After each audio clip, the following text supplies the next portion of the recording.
Mga bawal gawin sa Boracay, mga tip para sa isang masayang bakasyon.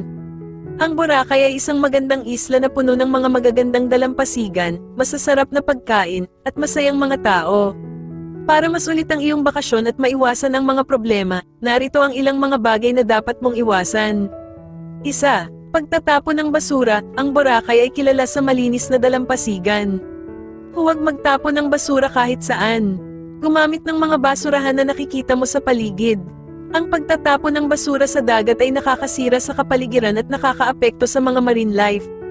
2. Pag-inom ng alak sa dalampasigan, ang pag-inom ng alak sa dalampasigan ay hindi pinapayagan sa ilang mga lugar sa Boracay. May mga designated areas para sa pag-inom. Suriin ang mga patakaran bago mag-inom. 3. Paggamit ng mga disposable plastics, ang Boracay ay nagsusulong ng sustainable tourism. Iwasan ang paggamit ng mga disposable plastics tulad ng straw, plastic bags, at plastic bottles. Dalhin ang iyong sariling reusable water bottle at bag. 4. Pagsusuot ng mga revealing na damit, ang Boracay ay isang tourist destination, ngunit mahalaga pa rin na magbihis ng disente. Iwasan ang pagsusuot ng mga revealing na damit sa mga pampublikong lugar. 5. Pag-ingay sa gabi, ang Boracay ay isang lugar na para sa lahat. Iwasan ang pag-ingay sa gabi, lalo na sa mga lugar na may mga hotel at resort. Maging maingat sa iyong mga kilos at pag-uusap. 6. Pag-akyat sa mga bato o paglangoy sa mga mapanganib na lugar, ang Boracay ay may magagandang dalampasigan, ngunit mayroon ding mga mapanganib na lugar. Iwasan ang pag-akyat sa mga bato o paglangoy sa mga lugar na hindi ligtas. Maging maingat sa iyong paligid.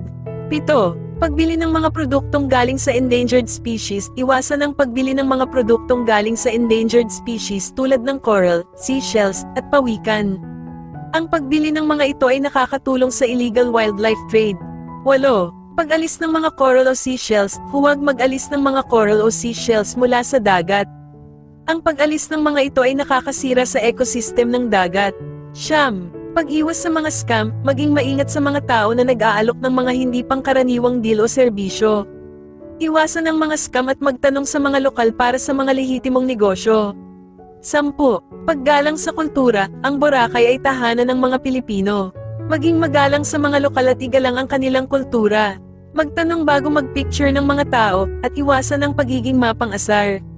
Mga karagdagang tip, magdala ng sunscreen, salaming pang-araw, at sombrero para maprotektahan ang iyong sarili mula sa araw. Magdala ng first aid kit para sa mga menor de edad na sugat. Maging handa sa mga pagbabago sa panahon. Ang Boracay ay may tropical na klima, kaya maaari itong umulan ng biglaan. Mag-ingat sa iyong mga gamit at pera. Maging maingat sa mga lugar na maraming tao. Magsaya at mag-enjoy sa iyong bakasyon sa Boracay. Sa pamamagitan ng pagsunod sa mga tip na ito, masisiyahan ka sa iyong bakasyon sa Boracay nang walang anumang problema.